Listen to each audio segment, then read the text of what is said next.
untuk rakyat, maka semua kolaborasi dengan apa? Minimal mendoakan. Atau minimal diam. Ada orang yang marah sama saya, jalan di Cirebon gorek, gubernurna lain bapak aing, tapi bapak tere. Kolaborasi itu tidak harus mesti dimaknai bahwa kita rapat.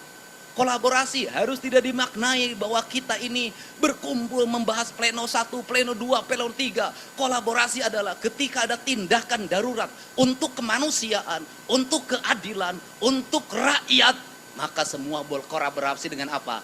Minimal mendoakan. Atau minimal diam. Atau kalau mau ngomong, silahkan ngomong sepuas hati Anda. Kenapa?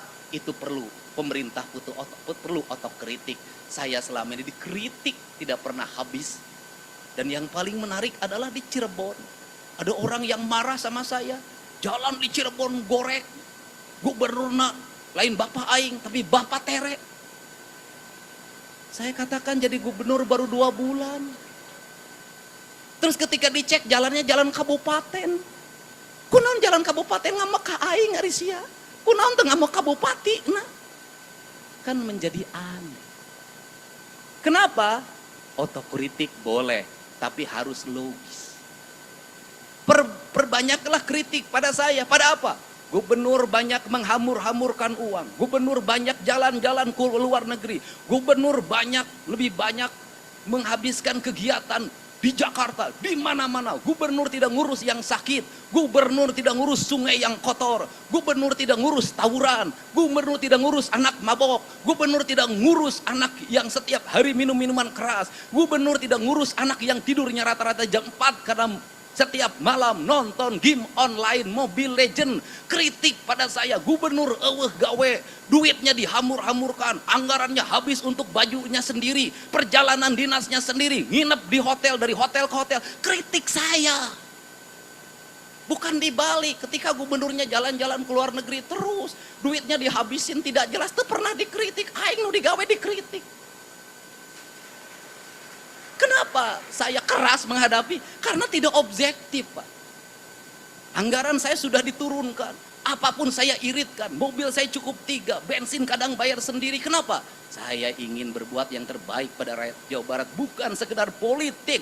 Ini cita-cita saya sejak lahir. Sebagai sewesi-wisi bagi seket-selet pajajaran. Aing hayang ningali Sunda nanjer di lembur sorangan.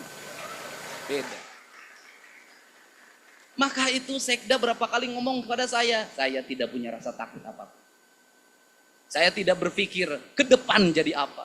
Saya tidak berpikir apakah saya populer atau tidak. Saya tidak berpikir apakah saya punya elektoral atau tidak. Tidak penting bagi saya.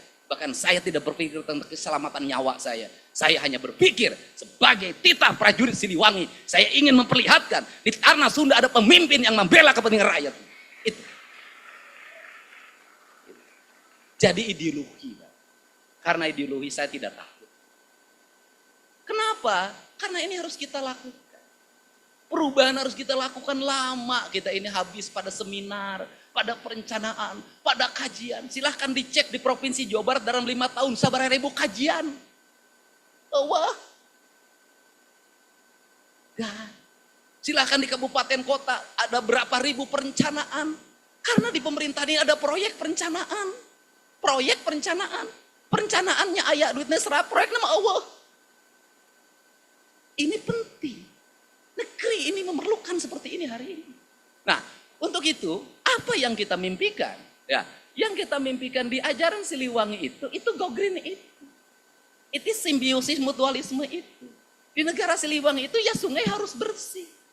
Kalau sungai harus bersih judulnya juga cai. Kalau sungai harus bersih sebenarnya teologinya itu harus melahirkan tata bangunan. Tata bangunannya harusnya lahirkan IMB.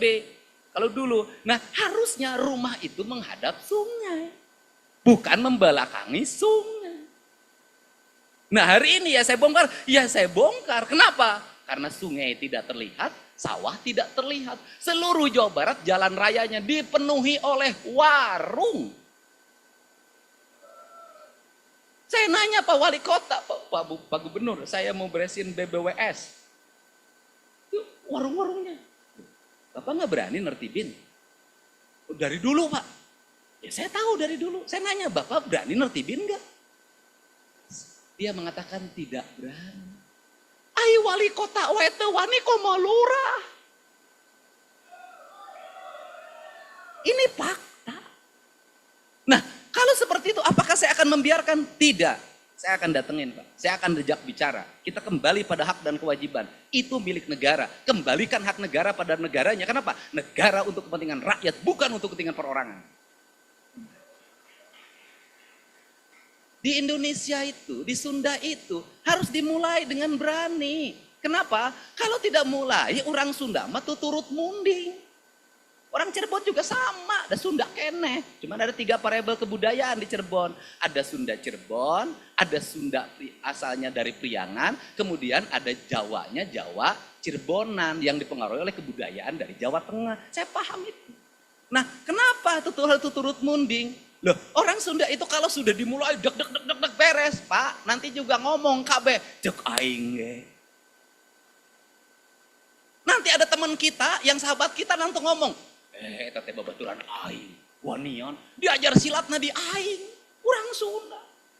Orang Sunda, kemudian orang Sunda tuh begitu karakternya, tuh turut mending nanti rame. Dan itu bisa. Dan hari ini ketika mulai, siapa yang melakukan pembelaan terhadap kebijakan Provinsi Jawa Barat, kebijakan kabupaten kota yang beri pada rakyat? Rakyat, Pak. Melakukan pembelaannya pada apa? Dengan memberikan komentar, dukungan melalui jejaring sosial. Dan itu demokrasi terbuka, Pak. Dan itu partisipasi publik. Siapa yang melawan arus media sosial, yang itu mendukung kebijakan pembangunan, sesungguhnya dia sedang berhadapan dengan rakyat yang memilihnya sendiri. Nah, kalau seperti itu kita harus berangkat pada apa? Pada nilai, value. Pembangunannya bagaimana? Dimulai dari reboisasi hutan. Kenapa? Sumber mata air. Kenapa? Ini masa depan, Pak. Kenapa? Gak akan ada industri di Cirebon, gak akan ada industri di Indramayu, gak akan ada industri di Subang, gak akan ada di industri di Kerawang, gak akan ada industri di Bekasi, di Purwakarta, di Bogor, kalau hulu sungainya tidak diselamatkan. Kalau aliran Cimanuk, Tarum Timur, Tarum Barat, dan seluruh aliran sungai di Jawa Barat yang bermuara pada gunung-gunung yang ada di Kuningan, Kabupaten Bandung, Kabupaten Garut, Kabupaten Cianjur, Kabupaten Bogor, tidak tertata, tidak terjaga. Termasuk Kabupaten Majalengka. Kenapa? Kehancuran di gunung akan berdampak pada kehancuran di wilayah lembah. Pendataran. Maka konsepnya gunung kudu awian, lengkop kudu balongan, lebak kudu sawan. Itu konsep tritangtunya Tatar Sunda, ajaran Karuhun yang mengajarkan tentang bagaimana Tatar Sunda dibangun dalam kerangka itu. Siapa yang menerjemahkan sistem pembangunan Kanjeng Prabu? Walanda. Karena uakna. Walanda.